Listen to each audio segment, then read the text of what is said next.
Hi friends, எல்லாருக்கும் வணக்கம். Today பார்த்தீங்க அப்படின்னா பொங்கலோட கறி நாள். ஸோ நான்வெஜ் எடுத்தாச்சு. இது பார்த்தீங்கன்னா ஆட்டோட ரத்த பொரியல்.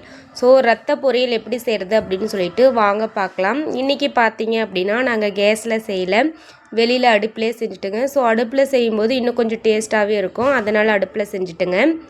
ஸோ ஃபஸ்ட்டு பார்த்தீங்க அப்படின்னா பாத்திரத்தை ஹீட் பண்ணிட்டு எண்ணெய், கடுகு, கருவேப்பிலை, பச்சை மிளகா, பெரிய வெங்காயம் சேர்த்துக்கலாம். ஸோ இதெல்லாமே சேர்த்து நல்லா வணக்கி விட்டுறலாம். அதுக்கப்புறம் பார்த்தீங்கன்னா தேவையான அளவு இஞ்சி பூண்டு பேஸ்ட்டு சேர்த்து வணக்கிடலாம். இது பார்த்திங்கன்னா ஆட்டோட குடலண்டு லத்தின்னு சொல்லுவாங்க. ஸோ அதுதான், அதையும் சேர்த்து வணங்கினதுக்கப்புறம் தேவையான அளவு உப்பு சேர்த்து வணக்கிடலாம்.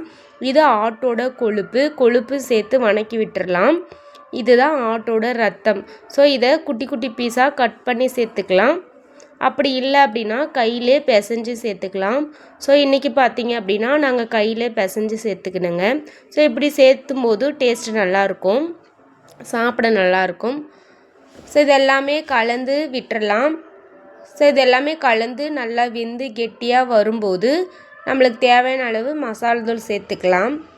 ஸோ இன்றைக்கி நாங்கள் என்னென்ன மசாலா தூள் சேர்த்துருக்குங்க அப்படின்னா மட்டன் மசாலா, கரம் மசாலா, கறி மசாலா அண்டு மல்லித்தூள் தான் சேர்த்துருக்குங்க. இதெல்லாமே சேர்த்து கலந்து வேக விட்டுறலாம். ஸோ இதெல்லாமே வெந்து கெட்டியாக வரும். ஸோ இப்போ பார்த்திங்கன்னா கொத்தமல்லி தழை சேர்த்து இறக்கிடலாம். ஸோ ரெடி ஆகிடுச்சு. இப்போ எல்லாருமே சாப்பிட ஸ்டார்ட் பண்ணிட்டாங்க. ஸோ பாப்பாக்கிட்ட கேட்கும்போது டேஸ்ட்டாக சூப்பராக இருக்குது அப்படின்னு சொன்னால், தம்பியும் சூப்பராக இருக்குது அப்படின்னு சொன்னாங்க. ஸோ எல்லாருமே சாப்பிட்டுட்டு இருந்தாங்க. மாமாவும் சாப்பிட்டுட்டு சூப்பராக இருக்குது அப்படின்னு சொல்லிட்டு சொன்னாங்க. ஸோ நானுமே சாப்பிட்டு பார்க்கலாம் அப்படின்னு சொல்லிட்டு நானுமே ஸ்டார்ட் பண்ணிட்டேன்.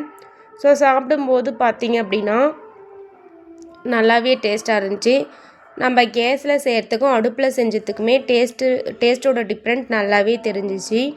ஸோ நீங்களும் இந்த மாதிரி ரத்த பொருள் செஞ்சு சாப்பிட்ருக்கீங்க அப்படின்னா கண்டிப்பாக கமெண்டில் சொல்லுங்கள். ஓகேங்க ஃப்ரெண்ட்ஸ், மறுபடியும் அடுத்த வீடியோவில் பார்க்கலாம். பாய்.